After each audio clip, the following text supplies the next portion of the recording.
মন্তেশ্বর পানবড়ুয়া গ্রামে পরিযায়ী শ্রমিক ধান কাটার কাজে আসে। ওই পরিযায়ী শ্রমিকের নাম জেসাই মুর্মু ও মায়ের নাম রাসমেরি হেমব্রম।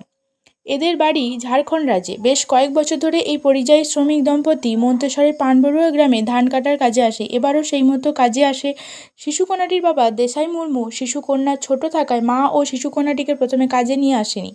বাবা জেসাই মুর্মু কাজে আসার সময় রাস মিমারান্ডি নামে এক অন্য মহিলাকে সঙ্গে নিয়ে আসে। এই খবর ঝাড়খণ্ডের শিশুটির মায়ের কাছে পৌঁছালে শিশুটিকে সঙ্গে নিয়ে মা রাসমেরি মন্তেশ্বরের পানবড়ুয়া গ্রামে আসে।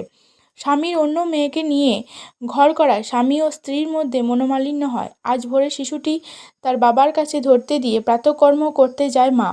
ফিরে এসে দেখে শিশুসহ শিশুর বাবা উধাও। অনেক খোঁজ খবর করার পরে বাবাকে সন্ধান পেলেও শিশুটির খোঁজ মেলেনি। শিশুর বাবাকে গ্রামবাসীরা চাপ দিলে সে জানায়, শিশুটিকে খুন করে গ্রামে পাশ দিয়ে বয়ে যাওয়া খড়ি নদীর জলে ফেলে দিয়েছি।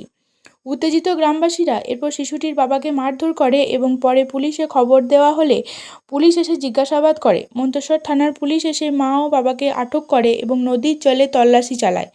শেষ খবর পাওয়া অবধি শিশুটি এখনও পর্যন্ত নদীর জল থেকে উদ্ধার করা সম্ভব হয়নি। পুলিশ তৎপরতার সঙ্গে দেহটি উদ্ধার চেষ্টা চালাচ্ছে। মন্তেশ্বর থেকে রিপোর্ট কল্যাণ মণ্ডল, মন্তেশ্বর টিভি নিউজ।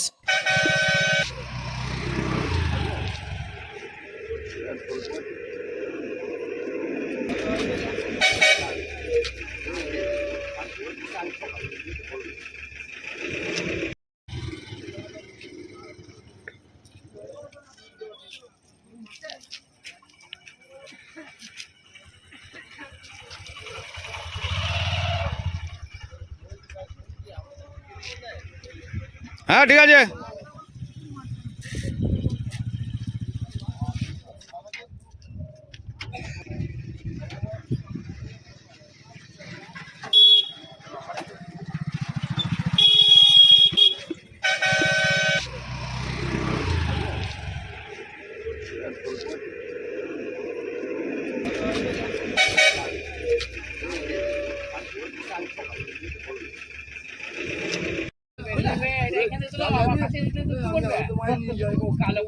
আমার দেখছি একটা বাচ্চা মেয়ে দেখতে শুনতে ভালো বাচ্চাটা।